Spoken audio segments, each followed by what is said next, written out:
May kasabihan na history repeats itself. Totoo ba yon sa pananaw mo, Prof?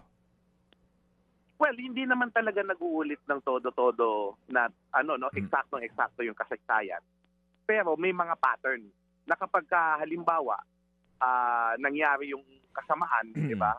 Minsan sasagot ang taong bayan, medyo minsan matagal nga lang kasi papagpatawad ng taong bayan, yan understanding siya sa kanyang mga leader. Pero sabi nga ni Fernando Poe Jr., pag puno ng salop, kailangan kalusin. So parang ganun din yun. Pag puno ng salop, kailangan kalusin. Kaya hindi nga tinitigilan ng taong bayan. Ang tagal na nung ating yung flood control na yan. Pero hanggang ngayon, gusto pa rin nating magmarcha at patuloy tayo nag-iingay sa social media man o sa kalsada. So maganda po na yung buhay pa rin yung diwa ng EDSA. Kasi ang paalala nga sa atin, tayo ang people power. Hindi yung politiko, hindi yung mga dynasty. Tayo, ikaw, ako, tayong lahat ng people power. Dito sa pangyayaring ito na 40 years ago ang pinatalsik ng dahil sa korupsyon, cronyism at pang-aabuso sa poder ay Ferdinand Marcos Sr. 40 years after, ang nakaupo ngayon dito sa pinakamalaking iskandalo ng korupsyon sa bansa ay si Ferdinand Marcos Jr. Anong take mo doon? Ang take ko doon, ayan na nga yung leksyon ng hindi pagkatuto sa kasaysayan.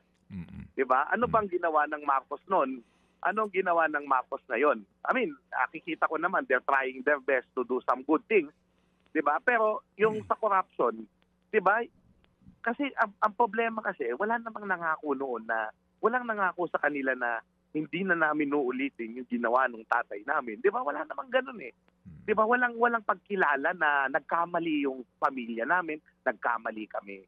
So sana kung nagkaroon sana ng pangako sila na gusto naming matuto sa kasaysayan, yun ang nangyari.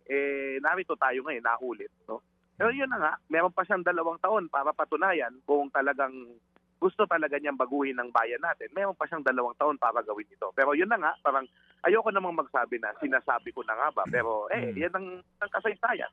Mga kapatid, brothers and sisters, saan ka pa? Dito na tayo sa totoo.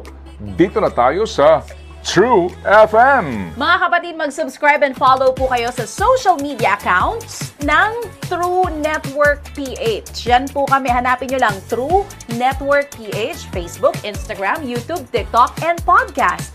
Mapa Apple or Spotify man yan, mahahanap nyo kami. Lahat ng mga napapanood at napapakinggan nyo po sa programa, nasa social media accounts namin yan. So, paano mga kapatid? See you sa social media!